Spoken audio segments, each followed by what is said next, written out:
What's up? What's going on, y'all? It is your girl, Hadrat Faatimah, here with another episode of Do Not Disturb the Process podcast. So today, I decided to talk about finding yourself and the importance of finding yourself. Because many times we be out here and we swear up and down and we know what's going on and we got it all together and we understand and we got it and we cool, we good. But really, in all, we don't know anything. And I think the process with finding yourself starts with accepting, where you are. Like truthfully, really truthfully and honestly, accepting where you are in your life and who you are and who you became and why you became this person or why you're now battling with these certain specific things. You think you know what you want.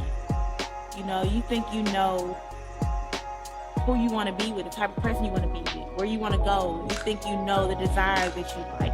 You think that you have it all really put together. And me, myself, I felt the same way. But until I kind of stopped and changed up my trajectory of how I was praying, and I actually started going to God and saying, God, allow me to see me. Allow me to see myself. Not who I've created myself to be. Not who I became over time or who someone else generated me to be because of a relationship, but who I actually am.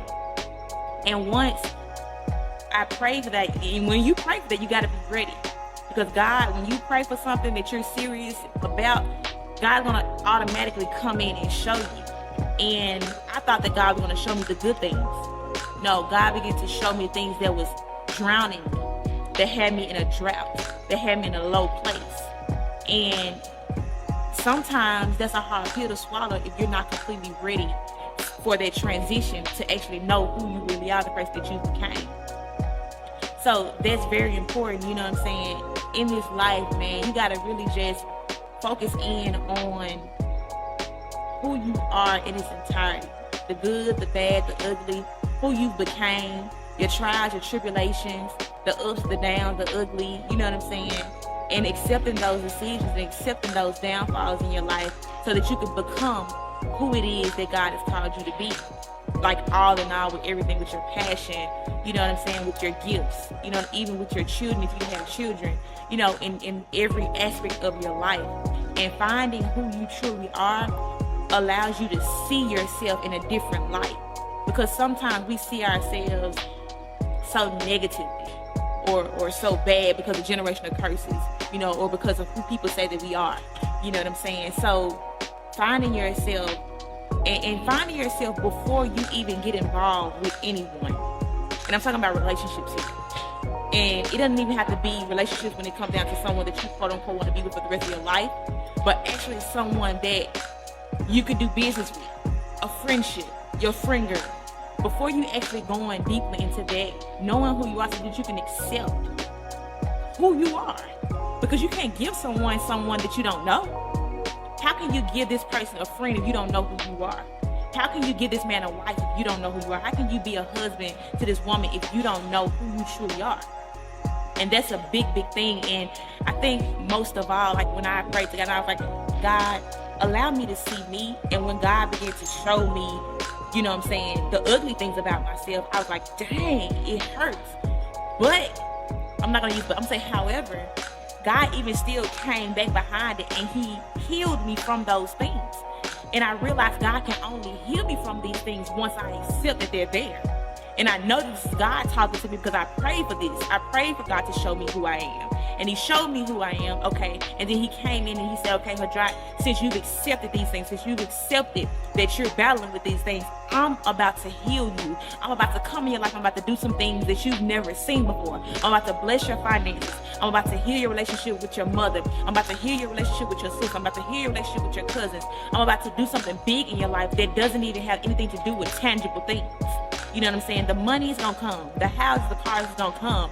But when you have that safe place on the inside where you can go and be with self, because that's another thing that I feel that a lot of people battle with, dealing with self and being okay with being alone with just you, yourself, and God. You know what I'm saying? Because when you can actually get to that place where you okay with being at home and watching Netflix just you by yourself, and you ain't gotta go with your friends and have no drinks or call and talk on the phone for hours because you don't know how to deal with being alone, that's a whole new level of you. Because can't nobody deal with you until you can deal with you. How do you deal with you? Sit alone for a second and watch how them thoughts begin to go and begin to run. And instead of you running from those thoughts, write them down. Deal with them. Deal with those thoughts. Deal with your past. Deal with your mistakes. Deal with your hurt. Deal with your pain. And allow God to do the rest. So within this episode, I just want you guys to know more than anything, before you give yourself to anyone, ask God simply, God, show me me. God, show me who I am so that I can be who you call me to be. And I know many of y'all may be like, okay, you making it sound so simple. You making it sound like it's just so easy. I understand it. I truly do understand it. However, the first step is acknowledging it. Acknowledge that you don't know who you are. You don't even know if you really have a favorite color anymore. You don't even know if you really have a favorite food anymore. You know, and I was watching something on YouTube of Lauryn Hill, and I think it was either in her song or on an interview, and she said that she's evolving every day. So her mom doesn't know who she is today because she's a different person than who she was yesterday. And that's a part of the process, and a part of knowing who you are. Know that you're going to be evolving and changing because it's a part of your life that you're accepting now. So that's a part of it, you guys. You know what I'm saying? We have to know who we are so that we can be completely, you know what I'm saying, who we're called to be in its entirety in our kids' life. You know, with our mothers and our fathers, our friends, with everyone. And even for those out there that are looking for their wives, the men that are looking for their wives, the wives that are waiting for their husbands. You know what I'm saying? In this season of waiting, find you in its entirety. I'm not saying you don't know completely who you are. You know some of who you are. But while you're in your waiting season and you're trying to see why none of these women are working for you, why none of these men are working for you, because deal with you right now. And I bet you, as soon as you're done dealing with you and allowing God to deal with you, that person's gonna come in your life. They're gonna come in your life. They're gonna come and they're gonna complete you. So allow God to be God. When you pray, make sure that you're ready for it and take it on, head on. I love y'all. Stay tuned for the next episode. Peace out.